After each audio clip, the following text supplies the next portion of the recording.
sujet ce matin est le suivant. Mon label est surnaturel. Dis-le à haute voix. Mon label est surnaturel. Amen. Dis-le à ton voisin. Mon label, il est surnaturel. Gloire à Dieu. Les labels sont importants. Surtout quand vous voulez manger quelque chose. Amen. Quand vous voulez manger quelque chose, il faut surveiller la qualité du label. Vous avez déjà entendu parler des différentes appellations. AOP, AOC, appellation d'origine protégée, appellation d'origine contrôlée. Alors tu as un label aussi AOP, appellation d'origine pentecôtiste. Amen. Amen. Alléluia. Tu as un label AOC, appellation d'origine charismatique. Amen. Est-ce que je peux entendre une acclamation à cela? Amen. Gloire à Dieu. C'est notre marque de fabrique. C'est ma marque de fabrique. Je suis pentecôtiste. Je suis charismatique. Et je suis fier de l'être. Amen. Nous sommes fiers d'être des hommes et des femmes du Saint-Esprit. Mon label est surnaturel. On va lire dans la parole. Ouvrez votre Bible ou votre smartphone dans Galates chapitre 5. Galates chapitre 5, versets 1 à 25. Nous allons lire le chapitre. Alléluia. Galates chapitre 5, versets 1 à 25. C'est pour la liberté que Christ nous a affranchis. Demeurez donc fermes. Ne vous laissez pas mettre de nouveau sous le joug de la servitude. J'aime cette phrase, pas vous? Vous aimez cette phrase? Ne vous laissez pas mettre de nouveau sous le joug de la servitude. Voici moi, Paul, je vous dis que si vous vous faites circoncire, Christ ne vous servira de rien. Et je proteste encore une fois à tout homme qui se fait circoncire qu'il est tenu de pratiquer la loi tout entière. Vous êtes séparés de Christ, vous tous qui cherchez la justification dans la loi. Vous êtes déchus de la grâce. Pour nous, c'est de la foi que nous attendons par l'Esprit, l'espérance de la justice. Car en Jésus-Christ, ni la circoncision, ni l'incirconcision n'a de valeur, mais la foi qui est agissante par la charité. Vous courriez bien. Qui vous a arrêté pour vous empêcher d'obéir à la vérité? Cette influence ne vient pas de celui qui vous appelle. Un peu de levain fait lever toute la pâte. J'ai cette confiance en vous, dans le Seigneur, que vous ne penserez pas autrement. Mais celui qui vous trouble, quel qu'il soit, en portera la peine. Pour moi, frère, si je prêche encore la circoncision, pourquoi suis-je encore persécuté? Le scandale de la croix a donc disparu? Puisse-t-il être retranché, ceux qui mettent le trouble parmi vous? Frères, vous avez été appelés à la liberté. Seulement, ne faites pas de cette liberté un prétexte de vivre selon la chair, mais rendez-vous par la charité. Alléluia. Serviteurs les uns des autres. Car toute la loi est accomplie dans une seule parole, dans celle-ci. Tu aimeras ton prochain comme toi-même. Mais si vous vous mordez et vous dévorez les uns les autres, prenez garde que vous ne soyez détruits les uns par les autres. Je dis donc, marchez selon l'esprit, et vous n'accomplirez pas les désirs de la chair, car la chair a des désirs contraires à ceux de l'esprit, et l'esprit en a de contraires à ceux de la chair. Ils sont opposés entre eux afin que vous ne fassiez point ce que vous voudriez. Si vous êtes conduits par l'esprit, vous n'êtes point sous la loi. Or, les œuvres de la chair sont manifestes. Ce sont l'impudicité, l'impureté, la dissolution, l'idolâtrie, la magie, les inimitiés, les querelles, les jalousies, les animosités, les disputes, les divisions, les sectes, l'envie, l'ivrognerie, les excès de table et des choses semblables. Je vous dis d'avance, comme je l'ai déjà dit, que ceux qui commettent de telles choses n'hériteront point le royaume de Dieu. Mais le fruit de l'esprit, c'est l'amour, la joie. Je répète, la joie. Alléluia. La paix, la patience, la bonté, la bénignité, la fidélité, la douceur, la tempérance. La loi n'est pas contre ces choses. Ceux qui sont à Jésus-Christ ont crucifié la chair avec ses désirs et ses passions. Si nous vivons par l'Esprit, marchons aussi selon l'Esprit. Ne cherchons pas une vaine gloire en nous provoquant les uns les autres, en nous portant envie les uns aux autres. Amen et Amen. Gloire à Dieu. On peut acclamer le Seigneur pour sa parole, la parole de Dieu. Donc, pas besoin de passer par la circoncision. Vous dites ouf, alléluia. Pas besoin de passer par la circoncision. Pourquoi ? Parce que vous avez tout pleinement en Jésus. Dans Colossiens chapitre 2, regardez dans votre Bible, Colossiens chapitre 2, versets 10 à 12. Colossiens 2, versets 10 à 12. Pas besoin de passer par la loi. Pas besoin de passer par la circoncision. Pas besoin de passer par le respect du jour du sabbat. Il y a quelque temps, j'avais une discussion avec un homme qui a fréquenté notre église pendant quelques réunions et il m'a écrit pour me dire qu'il ne viendrait plus parmi nous tout simplement parce que nous ne respectons pas selon lui le sabbat. Vous voyez, le sabbat, donc c'est un jour off. Le sabbat, c'est un jour totalement off. Le samedi, pour ceux qui le pratiquent dans certains milieux du christianisme. Mais je lui ai expliqué que nous ne sommes pas sous la loi de Moïse. Je lui ai expliqué que le sabbat a été une loi qui a été imposée aux enfants d'Israël. C'était un signe pour les enfants d'Israël, mais non pas un signe pour l'Église. Parce que la parole de Dieu enseigne que notre sabbat maintenant, il est en Jésus. Jésus est mon sabbat 24 heures sur 24. Alléluia! Je n'ai pas besoin de me mettre à part un jour par semaine, mais je suis mis à part 24 heures sur 24, 7 jours sur 7, 365 jours par an, et même les années bissextiles. Le 29 février. Amen. Nous sommes dans le repos maintenant. Vous êtes entrés dans le repos. Gloire à Dieu. Vous n'êtes plus sous la loi, vous êtes sous la grâce. Et là, la Bible dit, Colossiens 2, 10, 12, vous avez tout pleinement en lui. Alléluia. Qui est le chef de toute domination et de toute autorité. Et c'est lui, et c'est en lui que vous avez été circoncis d'une circoncision que la main n'a pas faite. Mais de quoi ? Mais de la circoncision de Christ, qui consiste en quoi ? C'est quoi notre circoncision à nous ? Et écoutez-moi bien, les femmes, vous êtes concernées. Alléluia, parce que pour l'autre circoncision, seuls les hommes étaient concernés. Mais sous la nouvelle alliance, les femmes et les hommes sont concernés par la circoncision. Si tu rentres à la maison tout à l'heure, tu vas dire à ton mari, « Oh, le pasteur m'a dit qu'il fallait que je me fasse circoncire. » Ton mari va te regarder et dire, « Comment ? De quoi parle-t-il » Alléluia. C'est en lui que vous avez été circoncis d'une circoncision que la main n'a pas faite, mais de la circoncision de Christ qui consiste dans quoi ? Dans le dépouillement du corps de la chair. Ayant été ensevelis avec lui par le baptême, vous êtes aussi ressuscités en lui, avec lui, par la foi en la puissance de Dieu, qu'il a ressuscité des morts. C'est pourquoi un croyant, quelqu'un qui aime Jésus profondément, veut se faire baptiser d'eau. Puisque dans le dépouillement, il y a l'engagement par les eaux du baptême. C'est le chemin logique, l'engagement public, la déclaration publique que notre vie ne nous appartient plus, mais que notre vie maintenant appartient au Seigneur Jésus. Alors nous voulons emprunter le chemin de l'engagement, de l'alliance publique devant le monde visible et devant le monde invisible dans les eaux du baptême. C'est déjà un témoignage public de la mort à soi-même, puisque le baptême d'eau, c'est l'ensevelissement. Lorsque nous baptisons quelqu'un, nous venons à une inhumation, l'inhumation de sa vieille nature. Et nous venons aussi à un mariage, nous venons aussi à une résurrection, nous venons à la célébration d'une alliance, puisque la personne ressort de l'eau. Et vous dites amen à cela. Amen, heureusement on la ressort de l'eau. Alléluia. Parce qu'elle est vivante, et elle est vivante pour Jésus. L'ensevelissement, la résurrection, c'est ce que la parole de Dieu déclare. Vous êtes aussi ressuscités en lui, avec lui, par la foi en la puissance de Dieu qu'il a ressuscité des morts. Dans Romains chapitre 2, versets 28 à 29. Romains chapitre 2, versets 28 à 29. Romains 2, 28 à 29. Le juif, ce n'est pas celui qui en a les dehors. Romains 2, 28 à 29. Le juif, ce n'est pas celui qui en a les dehors, c'est-à-dire qui en a l'apparence.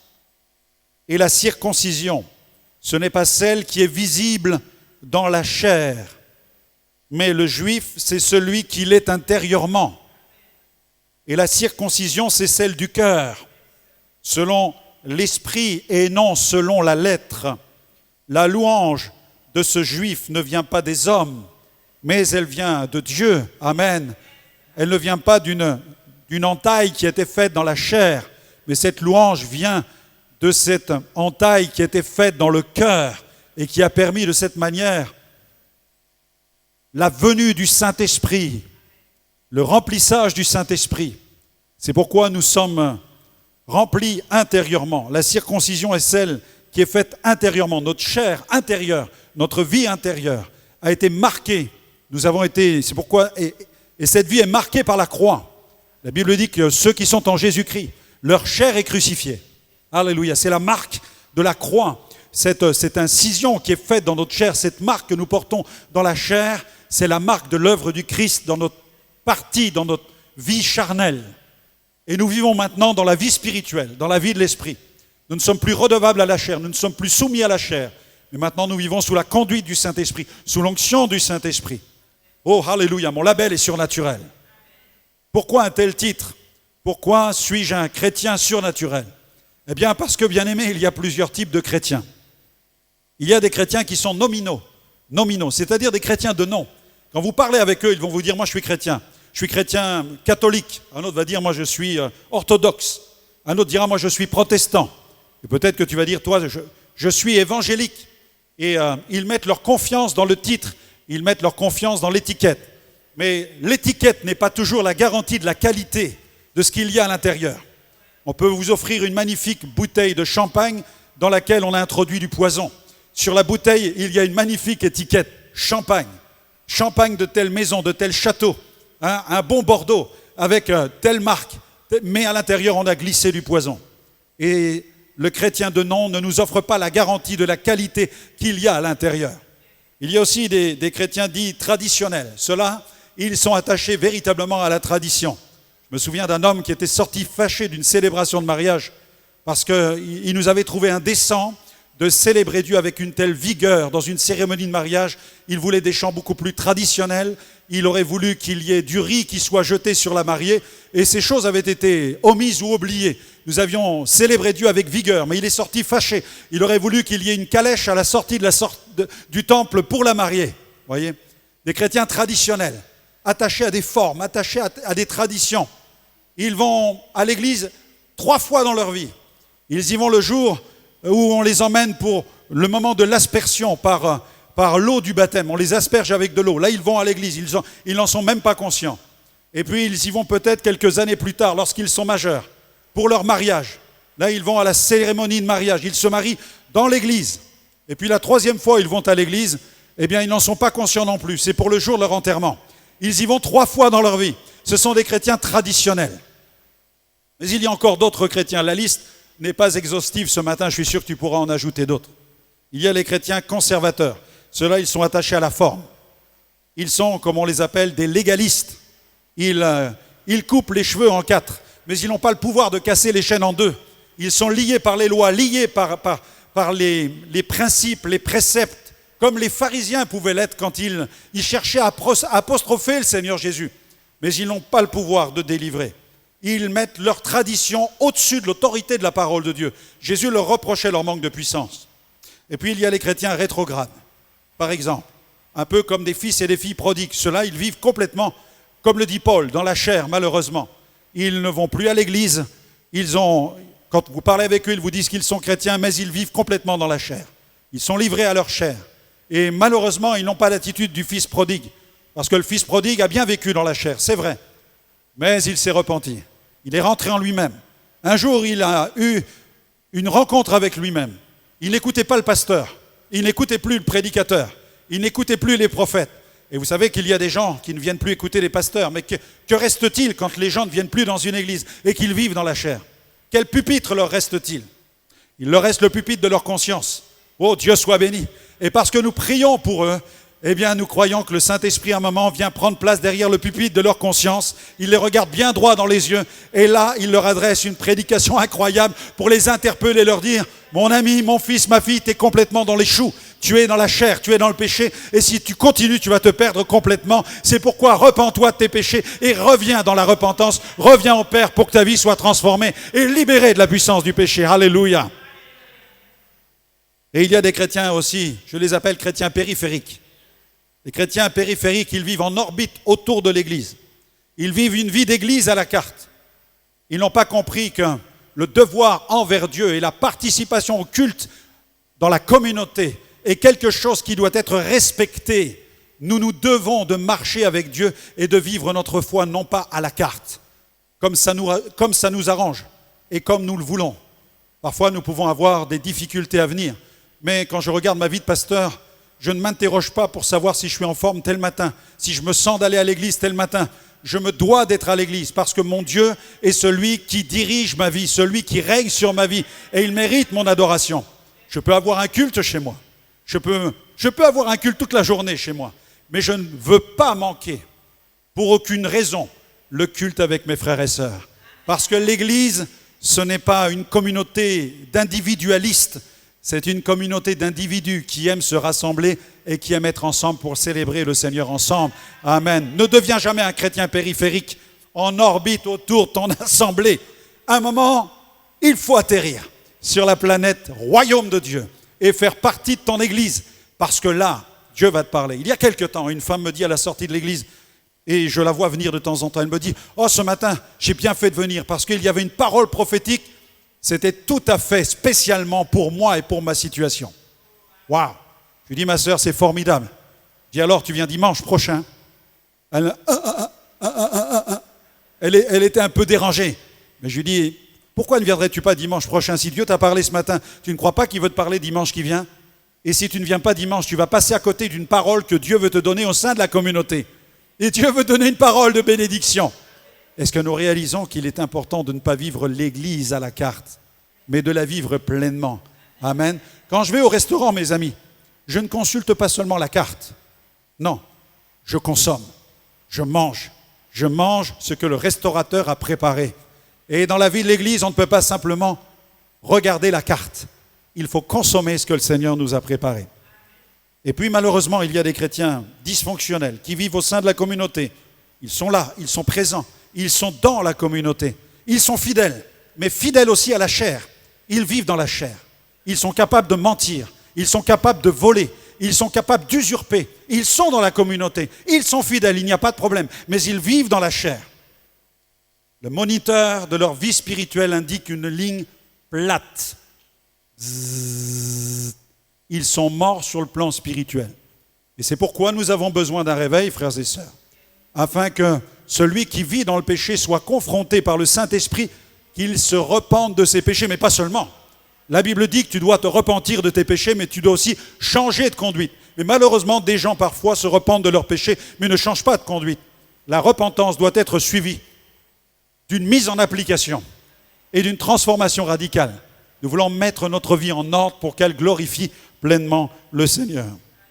Alléluia. Et puis il y a une autre catégorie de chrétiens. Je l'appelle le racheté. Alléluia. Ce chrétien-là, il porte le label surnaturel. C'est le racheté. Lui, il a switché. Il est passé de la chair à la vie du Saint-Esprit.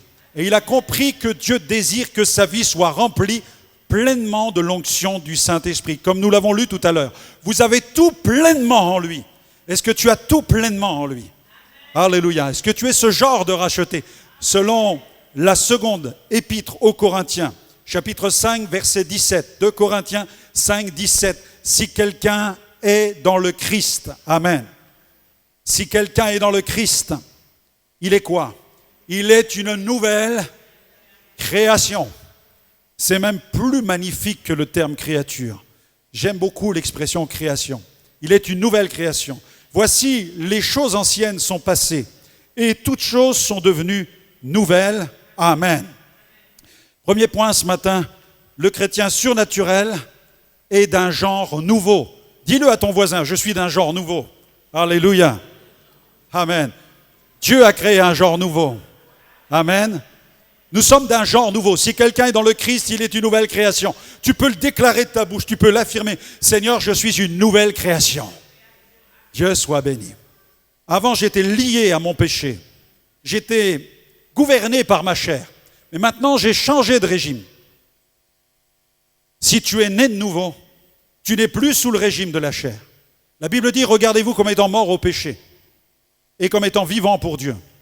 Tu ne vis pas sous deux régimes à la fois. Vous savez, la théorie du chrétien bipartite qui vit sous les deux régimes. Je suis dans la chair et je suis dans l'esprit. Je suis dans la chair, je suis dans l'esprit. Non, ça n'est pas conforme à la parole de Dieu. Tu ne peux pas vivre sous deux régimes. Tu ne peux pas vivre sous une démocratie et vivre à la fois sous une dictature. Non, tu ne peux pas avoir deux chefs d'État dans un pays. Tu as un président, tu as un chef, tu as un gouvernant, mais tu ne peux pas en avoir deux. Sur le plan spirituel, c'est la même chose. Maintenant, je suis un agent du royaume de Dieu. Alléluia. C'est ce que la Bible déclare. La chair cherche à réclamer ses droits, mais je ne suis plus livré à la chair. Mes membres ne sont plus livrés à la chair. Il peut arriver à un enfant de Dieu de pécher, de commettre un péché. Mais ce n'est pas parce qu'il pêche qu'il change de régime. Non, il a déjà changé de régime. Mais quand il pêche, il se repent. Parce qu'il est dans le régime du royaume de Dieu, là, il est capable de se repentir parce qu'il a une conscience. Et le Saint-Esprit est capable de lui dire, repens-toi de tes péchés, confesse ce péché, coupe avec ce péché, vis avec Dieu, consacre-toi à Dieu. Alléluia. Amen.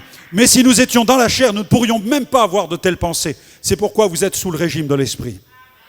Vous n'avez pas deux régimes en vous, vous n'avez pas deux royaumes en vous. Vous êtes maintenant dans le royaume de Dieu. C'est pourquoi vivez d'une manière digne du royaume auquel vous appartenez. Dieu a créé un genre nouveau. Dieu soit béni. Regardez dans la deuxième épître de Pierre, 2 Pierre chapitre 1er verset, 2 Pierre 1 verset 3 à 4. 2 Pierre 1 verset 3 à 4. Comme sa divine puissance nous a donné tout ce qui contribue à la vie et à la piété, au moyen de la connaissance de celui qui nous a appelés par sa propre gloire et par sa vertu, lesquels nous assurent de sa part les plus grandes et les plus précieuses promesses, afin que par elles vous deveniez participants de la nature divine. Comment ? En fuyant la corruption qui existe dans le monde par la convoitise. Amen. Le chrétien est une créature surnaturelle habitée par l'Esprit de Dieu dans son esprit. Comprenons quelle est la structure d'un être humain. Un être humain est composé d'un corps, d'une âme et d'un esprit. Vous avez un corps, cette enveloppe qui vous permet d'être en contact avec le monde, qui donne un visage humain à la personne que vous êtes. Mais vous avez aussi une âme.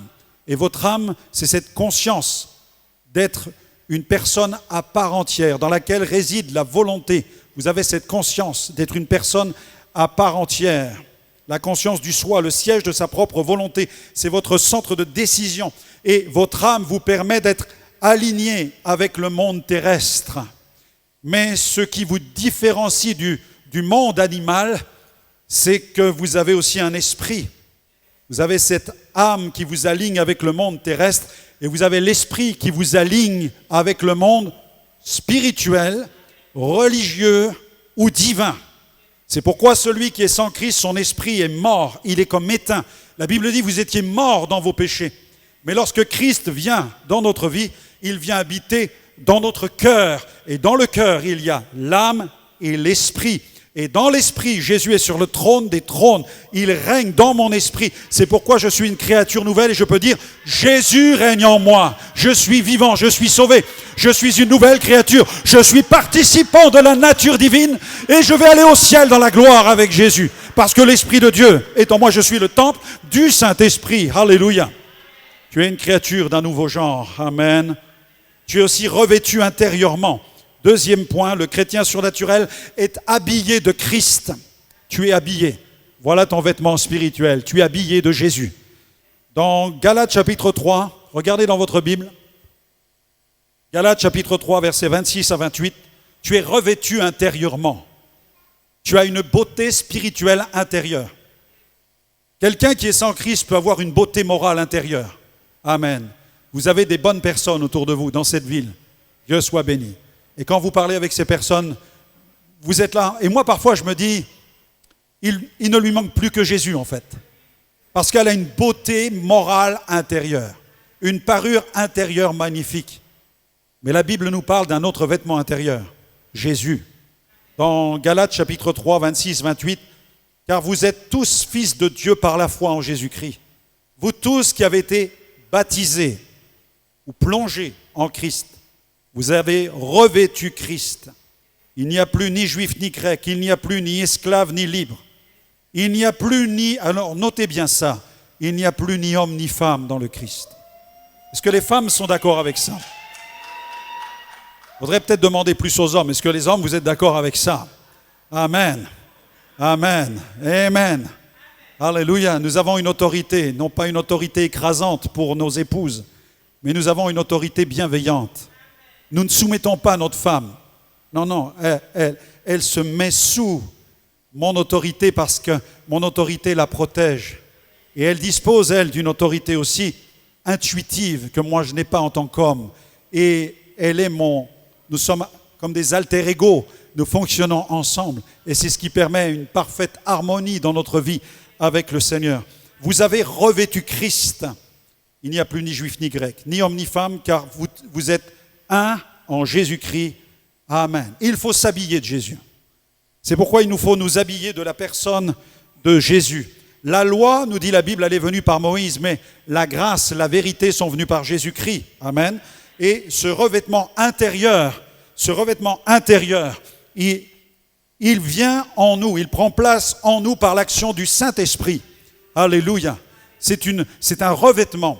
C'est une huile qui vient à l'intérieur. Je dirais même c'est une huile de joie. Parce que nous recevons le Saint-Esprit qui apporte la joie, qui nous apporte la paix intérieurement. Cette parure intérieure, c'est celle de la paix, c'est celle de la joie, c'est celle de l'assurance, c'est celle de l'espérance, c'est celle de la confiance. J'ai cette parure intérieure parce que je suis revêtu du Christ intérieurement. Dieu soit béni. Alléluia. C'est pourquoi je peux me réjouir à tout moment parce que je suis rempli du Saint-Esprit. Je peux pousser des cris de joie. Je peux déclarer la gloire de Dieu parce que j'ai cette parure intérieure qui vient du Saint-Esprit qui est en moi. Amen.